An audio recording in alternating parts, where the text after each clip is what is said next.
calculating an equilibrium constant from a heterogeneous equilibrium composition. So, what we have to watch out for in this one, that we've been explicitly told that this equilibrium might be heterogeneous, okay? So if we look, we can see the state symbols, okay? So iron 3 oxide and iron are solids. So guess what? We are going to exclude those from our equilibrium constant expression. Don't care, okay? So when we go ahead and write our equilibrium constant expression, we are only going to be counting these gas phase reactants and products. So we'll follow our normal rules of writing a equilibrium constant expression. So we're going to take the concentration of the products raised to the power of their stoichiometric coefficient. So in this case, our only product that is going to appear in the equilibrium is going to be the concentration of water, and that will be raised to the power of 3 because it's its stoichiometric coefficient. I'm going to move this out of the way because I'm going to run out of space. And then on the bottom, our only reactant is dihydrogen gas, and that will also be raised to the power of 3.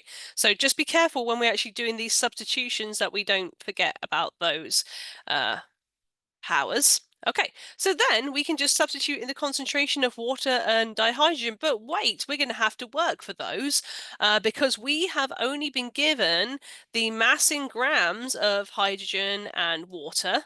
But never fear, because we can work out their molar mass and convert that to moles, and we are given the volume of the reaction vessel. So we just got to work a little bit harder for it. So first of all, let's work out the concentration of the hydrogen.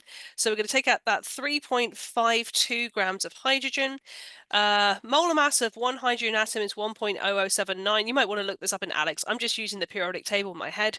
So 2 times 1.0079 will give me the molar mass of the dihydrogen molecule. So that'll be 2.0158 grams. So converted mass in grams into number of moles of hydrogen. So that comes out to be, I don't know, about 1.7, blah, blah, blah, blah, blah. But I'm going to go straight ahead. Whatever. I'll press equal so you can check your workings. 74620, blah, blah, blah. There's more. We don't need it. Moles. Okay. So we've got more moles of hydrogen.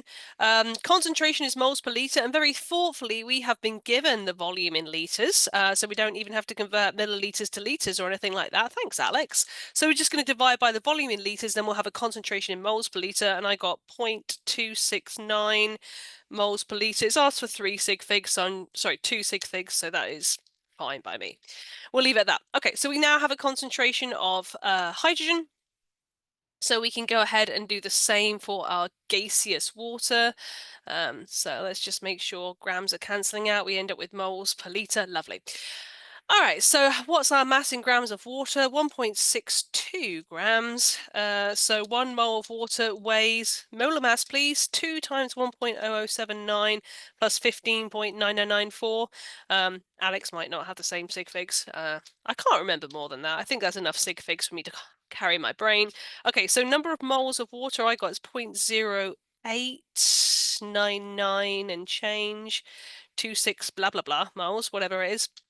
And then again, they're in the same volume, so we're going to divide through by the 1 over 6.5 litres, and that will give me my concentration in terms of molarity. So molarity, I got 0.0138 moles per litre. Okay, so it does make sense to go ahead and like write that equilibrium constant expression first before you start diving into moles of this and moles of that, because honestly, if I had worked out how many moles I have of iron 3 oxide and iron, that would not be useful. It wouldn't be a good use of my time because I don't need it for the equilibrium constant expression, right? So now I have those concentrations at equilibrium. I can substitute them into my equilibrium constant expression. So make sure I get them the right way around. Water was 0.0138, okay, and that will be cubed. Again, we're not going to worry about units for equilibrium constant. It is essentially considered to be unitless. And then divided by the concentration of my dihydrogen, which was 0.026, whatever Is that all I wrote down? 269, blah, blah, blah. Then that will be cubed. So just be careful with parentheses, etc. If I was sticking this in on my calculator, I would use a lot more, right, than I've written down. So just to make sure you're not like cubing the whole thing or whatever, that shakes out to be about 1.4 times 10 to the power of minus 4. So let me just make this prettier. And there you have it. So just watch out for heterogeneous equilibria. Make sure you don't include more things in your equilibrium constant expression than you are supposed to.